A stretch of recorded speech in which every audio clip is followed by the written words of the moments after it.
An observer noticed a vent hose, approximately a couple of inches wide, inside the car next to them in traffic or a parking lot. Its presence and appearance were unusual enough to prompt curiosity.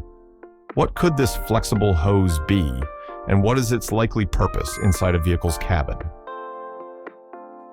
This vent hose observed in the adjacent car is likely part of an aftermarket or accessory car air conditioning or heating system. More specifically, it could be connected to a small, portable 12-volt powered air conditioner or heater unit, or it might be a flexible ducting component from a more permanently installed auxiliary climate control system. The linked image in the original solution, which was labeled Airco, would probably have shown such a portable unit that uses flexible hoses to direct the conditioned, cooled, or heated air to a specific area within the vehicle's cabin.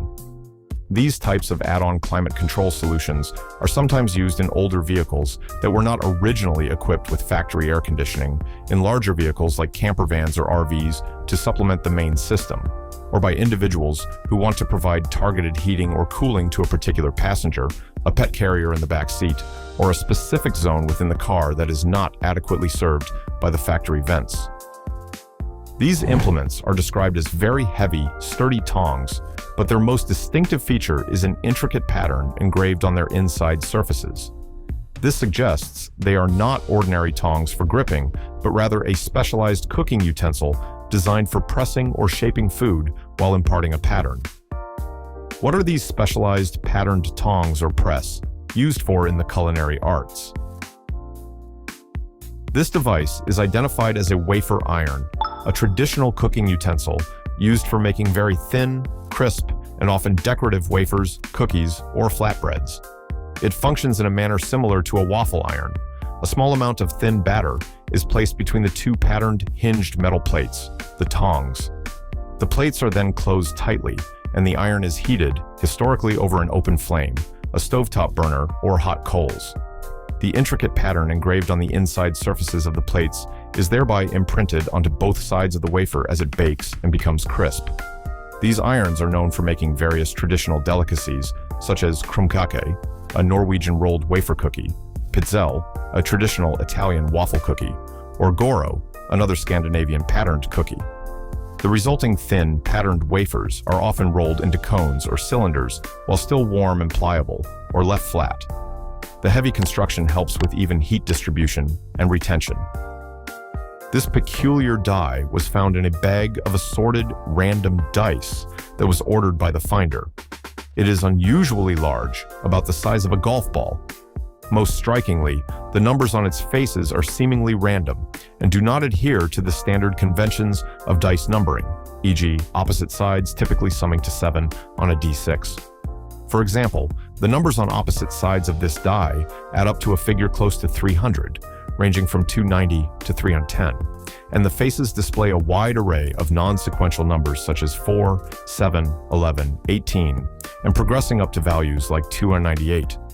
What is this unusual, oversized die with its non-standard and expansive numbering scheme? This oversized die with an unconventional and extensive numbering system is specifically called a Go First dice, or sometimes a starting player dice or initiative dice. It is ingeniously designed to address and simplify the common pre-game ritual of fairly determining which player goes first in a multiplayer board game, card game, or tabletop role-playing game. Instead of each player rolling a standard die, like a 6-sided die, and potentially encountering ties, which would then necessitate time-consuming re-rolls to break the tie, this single large die is rolled once by each player, or in some systems, just once for the group. Due to its unique and wide distribution of distinct numbers, the likelihood of a tie occurring between players, if, for instance, the rule is that the highest roll goes first, is virtually eliminated.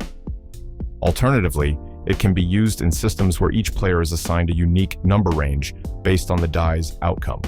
Its primary function is to streamline the process of selecting a starting player, ensuring a quick, fair, and unambiguous beginning to the game. Discovered at a flea market in Louisville, Kentucky, this intriguing item is a leather harness contraption. It prominently features metal chains and a component resembling a breastplate. Its overall size is roughly that of an adult male torso. The tag attached to it at the flea market even humorously queries, "What is this thing?" Given its materials, leather and metal, and its harness-like construction, it strongly appears to be some form of animal tack or equipment. What is its specific purpose? This leather harness with chains and a breastplate-like component is identified as a set of blinders, also commonly known as blinkers or, in some regions, winkers, designed for a horse, mule, or other similar draft or driving animal. Blinders are small, typically square or cupped pieces of stiff leather, or sometimes plastic, that are attached to a horse's bridle. They are precisely positioned to the side of each of the horse's eyes. Their primary purpose is to restrict the horse's field of vision, specifically preventing it from seeing distractions or movements occurring to its rear or far to its sides. This helps the animal to remain focused on the path directly ahead, reduces the likelihood of it being spooked or shying from activity behind it, such as the cart, carriage, or plow it is pulling, or sudden movements from other traffic, and generally makes it more manageable and responsive for the driver or handler, especially when working in busy urban environments, in a team with other horses, or when performing specific agricultural tasks.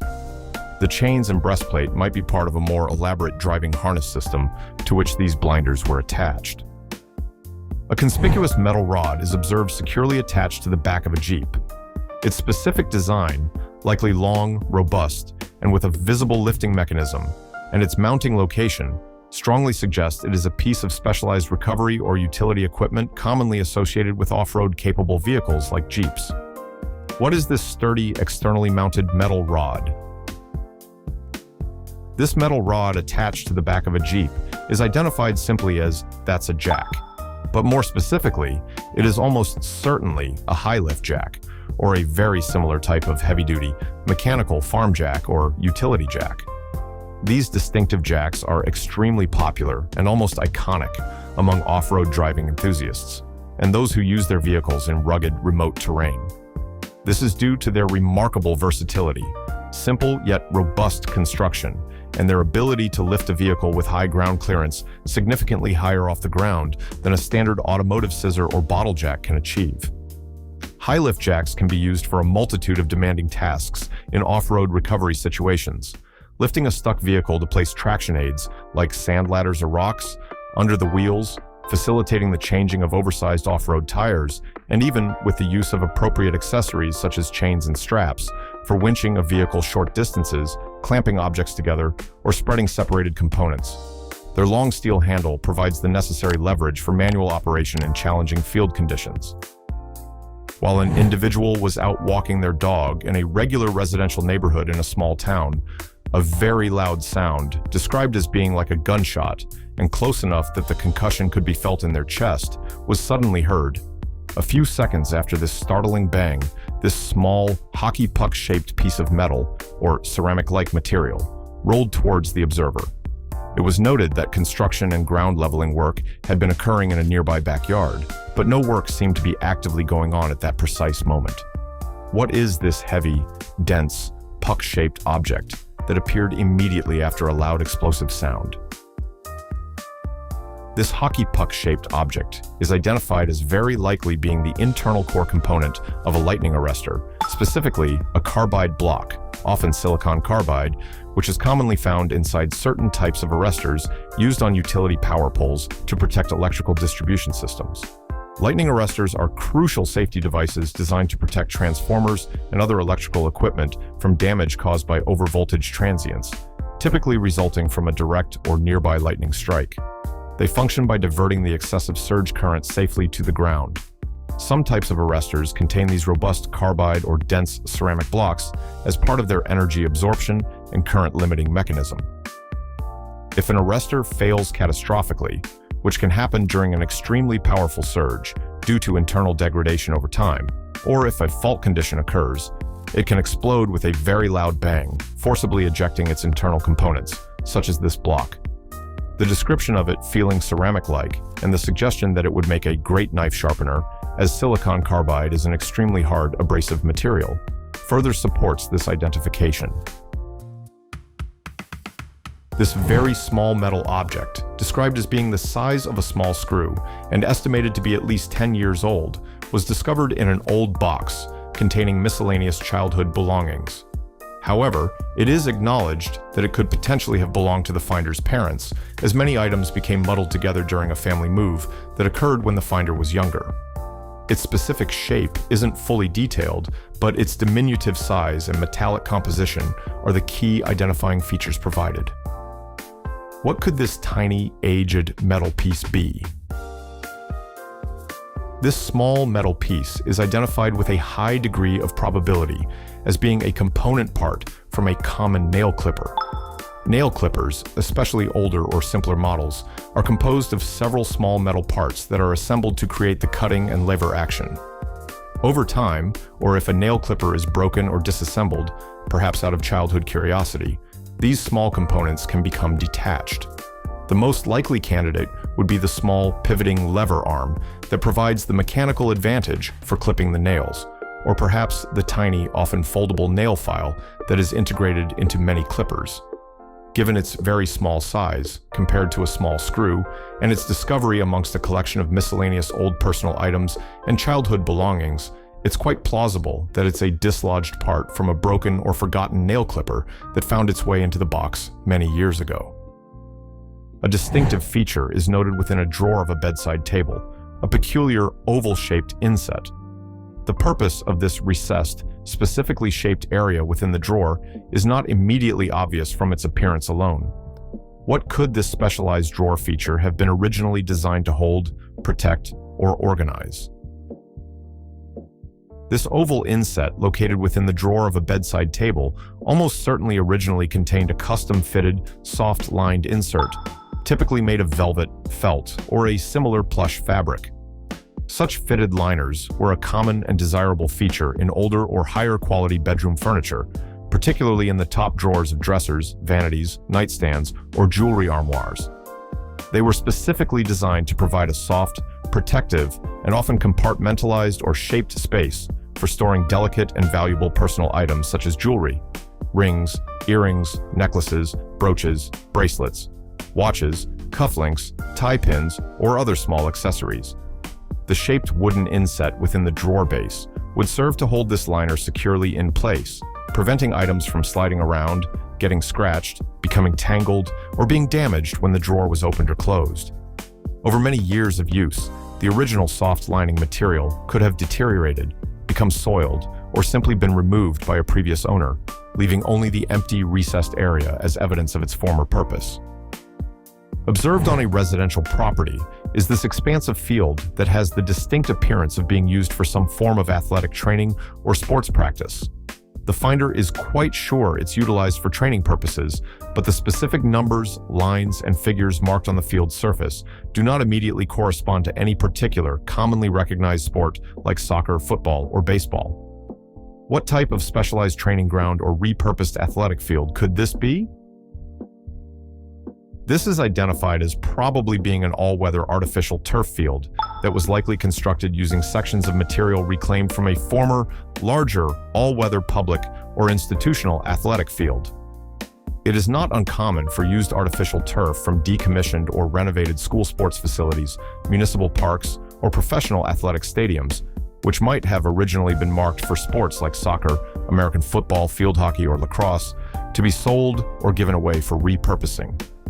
Individuals, private sports clubs, or smaller organizations sometimes acquire sections of this used turf to create private practice areas, backyard sports courts, or, as seems to be the case here, a customized training field on a residential property.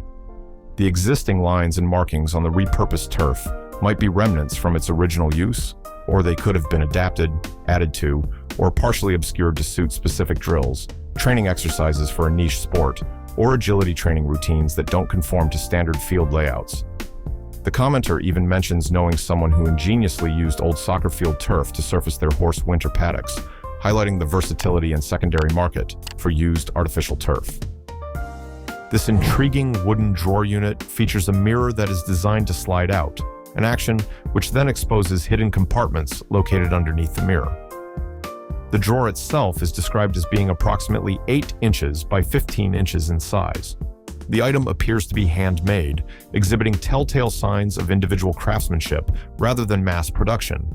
These signs include variations such as a somewhat messy or uneven stain job and the use of half-blind dovetail joints in its construction. The backside of the sliding mirror is simply black, as is typical for mirror backings.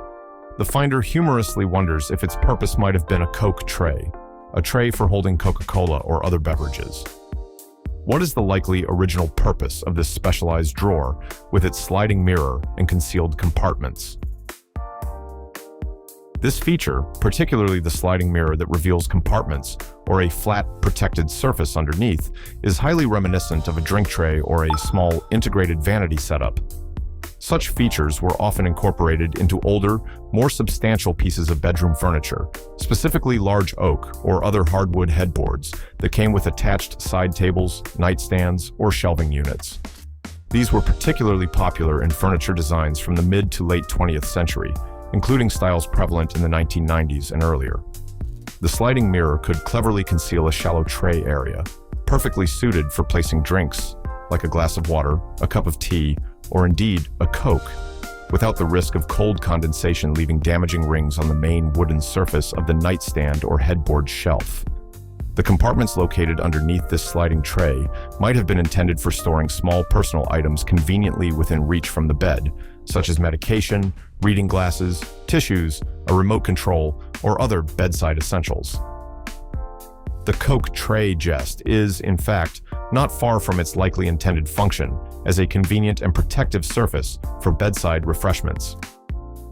This small item was unexpectedly included as a freebie in an Etsy order that was primarily for a 3D printed keychain and some 3D printed magnets. It is described as being fairly small, featuring a ridged surface texture, and having been printed using both black and pink filament, indicating it's a 3D printed object itself. Its specific purpose or function is a complete mystery to the recipient. What could this small, 3D printed ridged object be intended for? This small 3D printed object with ridges is identified as looking very much like a simple cell phone prop or stand.